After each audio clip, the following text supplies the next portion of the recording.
காலையில் 5 மணி ஆச்சு. இப்போ டீ போட போகிறோம்.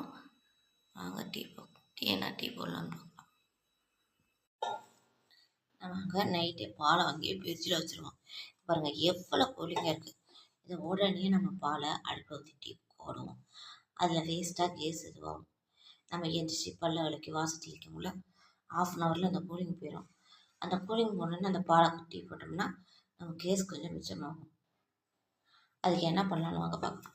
எடுத்து இப்படி நார்மலாக வெளியே வைக்க டைம் இருந்தால் வெளியே வைங்க. இல்லைன்னா ஒரு பாத்திரத்தில் கொஞ்சம் தண்ணியை ஊற்றி அந்த டீ போடுங்க. ஹாய் ஃப்ரெண்ட்ஸ், எல்லாத்துக்கும் காலை வணக்கம். சாரி ஃப்ரெண்ட்ஸ், கொஞ்சம் லேட்டாக சொல்லிட்டேன். அந்த வீடியோவில் சொல்ல மறந்துட்டேன். இப்போ நம்ம வரக்காப்பி போட போகிறோம். வரக்காப்பிக்கு தேவையான பொருட்கள் வாங்க பார்ப்போம். அரை கொத்தமல்லி, சுக்கு, ஏலக்காய், ஒரு பட்டை, ஒரு கிராம்பு. இதை நான் மிக்ஸி ஜாரில் அரைச்சி பவுடராக்கிப்பேன். பவுடராக்கி நம்ம எப்போ வரக்காப்பி தேவைப்படுறதோ அப்போ போட்டுக்கலாம். இன்றைக்கி உங்களுக்காக கொஞ்சம் எடுத்துக்கேன்.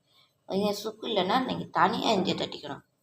இல்லை உடனே காப்பி போடுறோம் எங்களுக்கு ஸ்டோர் பண்ண தேவையில்லைன்னா நீங்கள் அதுமாரி போட்டுக்கலாம். வரக்காப்பியை அரைச்சி உடனே அதில் நான் 2 கிளாஸ் தண்ணி எடுத்துருக்கேன். இன்றைக்கி வரக்காப்பிக்கு கொஞ்சோண்டு காப்பித்தூளே தேவையில்லை. எனக்கு காப்பித்தூள் லைட்டாக போட பிடிக்குங்க. பாரு, லைட்டாக காப்பித்தூள் போட்டு இதை மிக்ஸி ஜாரில் அரைச்சி கொதிக்க விட்டால் வரக்காப்பி. இப்போ மிக்ஸி ஜாரில் பாருங்கள் அரைச்சிட்டோம். இதை இந்த பாக்ஸில் ஸ்டோர் பண்ணி வச்சுப்பேன். எனக்கு இவ்வளோலாம் தேவைப்படாது. நமக்கு அரைச்சி வச்சிட்டோம்னா சுக்கு இருக்கிறப்ப கொத்தமல்லி இருக்கப்போ அரைச்சிட்டோம்னா தலைவலி சளி பிடிச்சிருக்கப்போ இந்தமாரி வரக்காப்பி போட்டு குடித்தா ரொம்ப பெஸ்ட்டு. பால் காப்பியோட வரக்காப்பி போட்டால் டக்குன்னு தலைவலி விடும். அதை பாருங்கள், என்கிட்ட இன்றைக்கி புதினாவும் இருக்குது, லெமனும் இருக்குது. ஒரு 2 இலை புதினா இலை, லைட்டாக ஒரு சொட்டு லெமன், இந்த பவுட்ரு.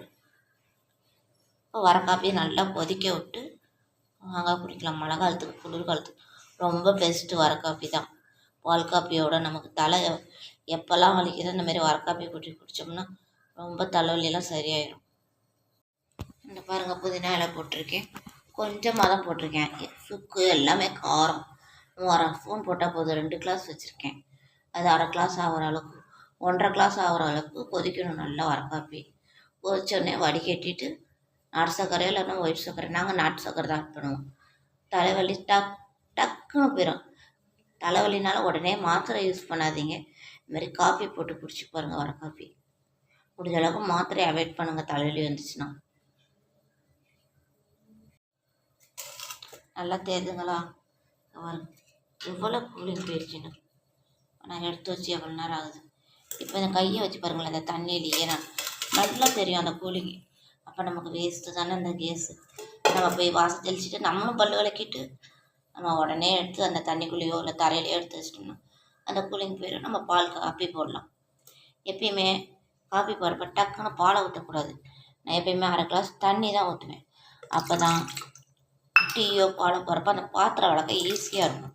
இல்லை போய் அது பக்கா உள்ளே உட்காந்து போய் விளக்குற கஷ்டம். இப்போ இந்த கூலிங் போயிடுச்சு பாருங்கள். உங்கள் கையிலேயே எடுத்து காட்டுறேன். என் கையில் நல்லா தெரியுது கூலிங் வந்து. இப்போ அந்த பாலை ஊற்றி அடுப்பில் வச்சோம்னா நமக்கு அடிப்பிடிக்காது. பால் பாத்திரம் விளக்கவும் ரொம்ப ஈஸியாக இருக்கும். இன்றைக்கி இந்த சமையல் டிப்ஸ் தான் இது. அப்புறம் இது மாதிரி சில்வர் சல்லடை டீக்கோ காப்பிக்கோ வடிகட்டுங்க. தயவு செய்து பிளாஸ்டிக் யூஸ் பண்ணாதீங்க. அந்த நாரும் நமக்கு ஹீட்டில் உருகி தானே போகும். கொஞ்சம் சிந்திச்சு பாருங்கள். முடிஞ்ச அளவுக்கு நம்ம சில்வர் சல்லடையில் இடையில டீ வடிகட்ட ட்ரை பண்ணி பாருங்கள். நேற்று தான் உங்களுக்கு டீ காப்பி போடுறது காட்டினேன். இன்றைக்கி வரக்காப்பி போடுறது காட்டிட்டேன். இதுவே எங்களுக்கு காப்பி தூள் வேணாம், வரட்டி போடனா கூட போடலாம். கொஞ்சோண்டு வரட்டி தூள் கூட போடலாம். இல்லை வரட்டியும் வேணாம் வரக்காப்பியும் வேணாம், இதை அரைச்சி வச்ச பவுடர் எடுத்து இதுமாரி கொதிக்க வச்சு குடிக்கலாம். உங்களுடைய சாய்ஸ் தான் அது. கல்கண்டு போட்டுன்னு கூட இந்த மாதிரி வரக்காப்பி குடிக்கலாம். நாட்டு சக்கரை ஒயிட் சக்கரை எல்லாம் இன்னும் கல்கண்டு போட்டால் இன்னமும் நல்லாயிருக்கும். காலையில் எந்திரிச்சுட்டு முதல் வேலை பாருங்கள் சுடுதண்ணி தான். நேற்று கொஞ்சம் டைம் ஆயிடுச்சு, இன்றைக்கி காய்ச்சிட்டேன். எந்திரிச்சோடனே சுடுதண்ணி அடுப்பில் வச்சுட்டேன். குழந்தைங்களுக்கு நல்லா கொதிக்குது பாருங்கள். நான் 2 கிளாஸ் வச்சேன். முடிஞ்ச அளவுக்கு 1/2 கிளாஸ் ஆனாலும் ரொம்ப பெஸ்ட்டு தான். ரொம்ப டேஸ்ட்டாக இருக்கும். கொத்தமல்லி லெமன் போட்டிருக்கிறதுக்கு இன்னும் ரொம்ப டேஸ்ட்டாக இருக்கும். நல்லா தெரியுது, அவ்வளோ கூலிங்காக இருக்குது அந்த பால். ஒரு 10 நிமிஷம் நம்ம கேஸ் டெய்லி 5 நிமிஷம் கேஸ் மிச்சம் பண்ண ஒரு நாள் ஒரு இட்லியே ஊற்றலாம்ல. கூலிங்க பாருங்க, நல்லா கொதிக்குது பாருங்க.